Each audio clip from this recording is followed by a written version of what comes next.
စီမချကူညီဆောက်ရှောက်ရေးအဖွဲ့ HWF အနေဖြင့်ကလေးသူငယ်ကာကွယ်ဆောက်ရှောက်ရေးဥပဒေနှင့်လှုပ်ထုံလုပ်နည်းများကိုနိုင်ငံတကာပြဋ္ဌာန်းချက်များနှင့်အညီချမှတ်လိုက်နာဆောင်ရွက်ပါသည်အပိုင်း၁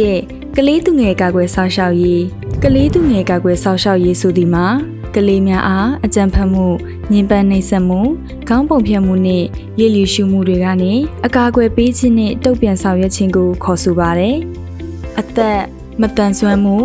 ဂျာမလူမျိုးသို့မဟုတ်ဌာနေလူမျိုးစုဘာသာရေးယုံကြည်ချက်နှင့်လိင်ပိုင်းဆိုင်ရာကွဲပြားမှုများမြည်တို့ပြီးရှိစေကမူကလေးများအလုံးအန္တရာယ်ကြရောက်ခြင်းသို့မဟုတ်အလွဲသုံးစားပြုခြင်းမှအကာအကွယ်ရရှိစေရန်ဖြစ်သည်ကလေးသူငယ်ကာကွယ်ဆောက်ရှောက်ရေးသည်အပြည်ပြည်ဆိုင်ရာကလေးသူငယ်ဥပဒေများနှင့်ထိုင်းနိုင်ငံအတွင်းရှိကလေးကာကွယ်ဆောက်ရှောက်ရေးဥပဒေများအပေါ်အခြေခံထားပြီးလူတိုင်းလိုက်နာရမယ့်တာဝန်ရှိပါတယ်အထူးသဖြင့်ကမ္ဘာကုလသမဂ္ဂမှထုတ်ပြန်ထားသောကလေးသူငယ်ကာကွယ်ဆောက်ရှောက်ရေးဆိုင်ရာ Convention CRC ကိုထိုင်းနိုင်ငံသည်1992ခုနှစ်မှစတင်ပြီးအတည်ပြုလက်မှတ်ရေးထိုးခဲ့ပါသည်၎င်းကလေးသူငယ်ကာကွယ်ဆောက်ရှောက်ရေးပြဋ္ဌာန်းချက်သည်ကလေးများအားအကြမ်းဖက်မှုပုံစံအလုံးမှကာကွယ်ပေးရန်တိုက်တွန်းထားပါသည်2003ခုနှစ်တွင်လည်းထိုင်းနိုင်ငံအစိုးရမှကလေးသူငယ်ကာကွယ်ဆောက်ရှောက်ရေးဥပဒေကိုရေးဆွဲပြဋ္ဌာန်းခဲ့ပြီးရင်းမှုဝါဒအားထိုင်းနိုင်ငံအတွင်းနေထိုင်သူတိုင်းမှလိုက်နာရမည်ဖြစ်သည်ဤထိုင်းနိုင်ငံကလေးသူငယ်ကာကွယ်ဆောက်ရှောက်ရေးဥပဒေထဲမှာတချို့အချက်များမှာပုံမှန်20နှစ်ဆုံးဖြတ်ချက်တိုင်းနှင့်လှုပ်ဆောင်ချက်တိုင်းတွေကလေးများအတွက်အကောင်းဆုံးအကျိုးကျေးဇူးကိုဦးစားပေးရမည်ဖြစ်ပြီးမြည်သည့်ခွဲခြားမှုမျိုးမှမဖြစ်ရပါပုံမှန်23အုံထိန်သူများအနေဖြင့်ကလေးအားထိခိုက်စေနိုင်မည့်အခြေအနေအလုံးမှကာကွယ်ရမည်ပုံမှန်24မြည်သူမဆိုကလေးသူငယ်ညှဉ်းပန်းနှိပ်စက်မှုအားတန်တရားရှိပါကတိုင်ကြားရမည်အပိုင်းနှင့် HWF နှင့်လက်တွဲလှုပ်ဆောင်သောဝန်ထမ်းစေတနာဝန်ထမ်းအလုပ်သင်နှင့်မိဖက်ပါဒနာများအတွက်ကလေးသူငယ်ဘေးကင်းလုံခြုံရေးမူဝါဒကလေးသူငယ်ဘေးကင်းလုံခြုံရေးဆိုသည်မှာကလေးများထိခိုက်မှုမဖြစ်ပွားစေရန်ရှေးဥကာကွယ်ရေးလှုပ်ဆောင်မှုများဖြစ်သည်အထူးသဖြင့်စိတ်ပိုင်းနှင့်ရုပ်ပိုင်းဆိုင်ရာအကြမ်းဖက်ခံရမှုခေါင်းပုံဖြတ်ခံရမှုညှဉ်းပန်းနှိပ်စက်ခံရမှုများကလေးများအားထိခိုက်နစ်နာစေမှုများကိုဒါစီကာကွယ်ရန်လှုပ်ဆောင်ရမည့်အရာဖြစ်သည်လူတိုင်းတွင်၎င်းတို့၏စကားလုံးများဆုံးဖြတ်ချက်များနှင့်အချက်အလက်ကင်တွယ်ရေးများမှတဆင့်ကလေးသူငယ်ဘေးကင်းလုံခြုံရေးအတွက်တာဝန်ရှိသည်ဥပမာကွေးစင်းဆောင်ရွက်သူများသည်လုပ်ငန်းစီမံလုပ်ဆောင်နေသည့်ဒေသများတွင်ကလေးများအားတပ်ပုံမှတ်တမ်းရိုက်ကူးလိုပါကအောက်ပါအချက်များအားဥစွာစစ်ဆေးရန်လိုအပ်ပါသည်ကလေးများသို့မဟုတ်မိဘအုပ်ထိန်းသူများထံမှသဘောတူညီချက်ရယူပြီးဖြစ်ပါသလားရုပ်ပုံများတွင်ကလေးများ၏ဂုဏ်သိက္ခာထိခိုက်ညှိုးနွမ်းမှုမရှိစေရန်သေချာစီပါသလားထို့သောသောအခြေအနေများမဟုတ်ပါကမည်သို့သောရုပ်ပုံများကိုမှအသုံးပြုခွင့်မရှိစေရပါဝန်ထမ်းများ HWF နှင့်လက်တွဲလှုပ်ဆောင်နေသူများအားလုံးလိုက်နာရမည်ကလေးသူငယ်ဘေးကင်းလုံခြုံရေး၏အခြေခံသဘောတရားများမှာ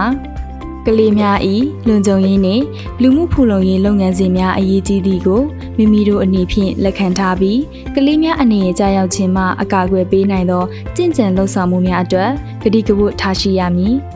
ဤမူဝါဒသည်ကလေးများအားကာကွယ်ပေးရန်သာမက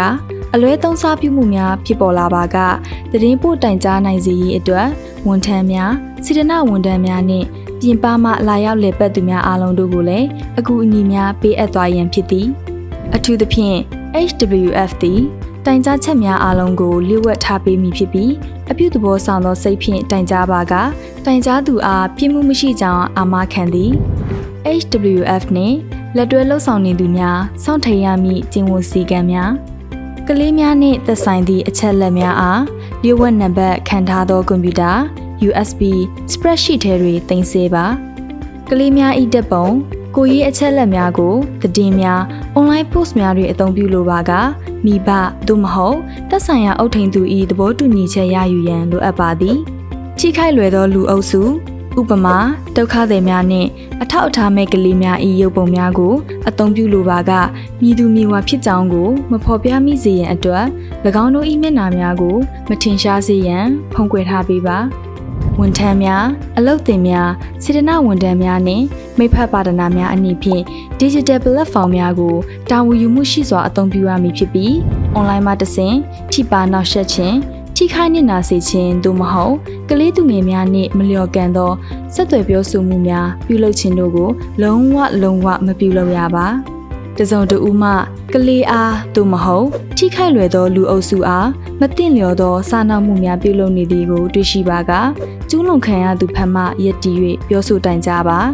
ဝန်ထမ်းများအလုပ်သင်များစေတနာဝန်ထမ်းများအနေဖြင့်အလုပ်ချိန်အတွင်း၌ဖြစ်စေအလုပ်ချိန်ပြင်ပ၌ဖြစ်စေမူရစ်စေဝါနှင့်ဆက်ဆက်ပစ္စည်းများရောင်းဝယ်ခြင်းဝယ်ယူခြင်းနှင့်ဝန်ထမ်းများအကြားဆယ်ကျော်သက်လူငယ်များနှင့်ကလေးများကြားတွင်မျှဝေသုံးစွဲခြင်းများ၌ပါဝင်ပတ်သက်ခြင်းလုံးဝမပြုရပါအဖွဲ့အစည်းနှင့်အလုပ်လုပ်ဆောင်သောဝန်ထမ်းစေတနာဝန်ထမ်းအလုပ်သင်မည်သူမဆိုကလေးသူငယ်ဘေးကင်းလုံခြုံရေးသင်တန်းကိုမဖြစ်မနေတက်ရောက်ရမည်ဖြစ်သည်အလုတ်ခွင်အားဝင်ရောက်လာသောဝန်ထမ်းအသစ်များအားကလေးသူငယ်ဘေးကင်းလုံခြုံရေးနှင့်ကာကွယ်စောင့်ရှောက်ရေးသင်တန်းများကိုလျင်မြန်စွာပံ့ပိုးမှုပြုလုပ်ပေးသွားရန်တိုက်တွန်းသည်ကလေးသူငယ်လုံခြုံရေးနှင့်ကာကွယ်မှုဆိုင်ရာလမ်းညွှန်ချက်များကိုအခမ်းအနားအစီအစဉ်ရေးဆွဲခြင်းအစီရင်ခံစာရေးသားခြင်းနှင့်မိဖက်အဖွဲ့အစည်းများနှင့်ဆက်သွယ်ပြောဆိုမှုကဲ့သို့သောရုံးပိုင်းဆိုင်ရာလှုပ်ဆောင်ချက်များတွင်လည်းထည့်သွင်းဆောင်ရွက်ရမည်ဖြစ်သည်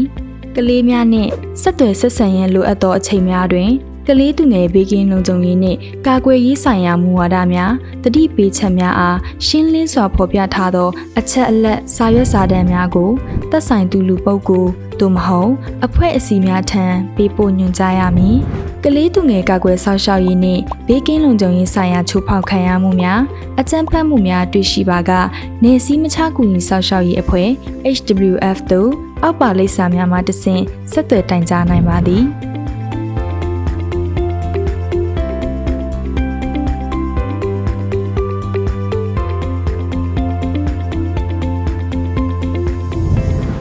မှတ်ချက်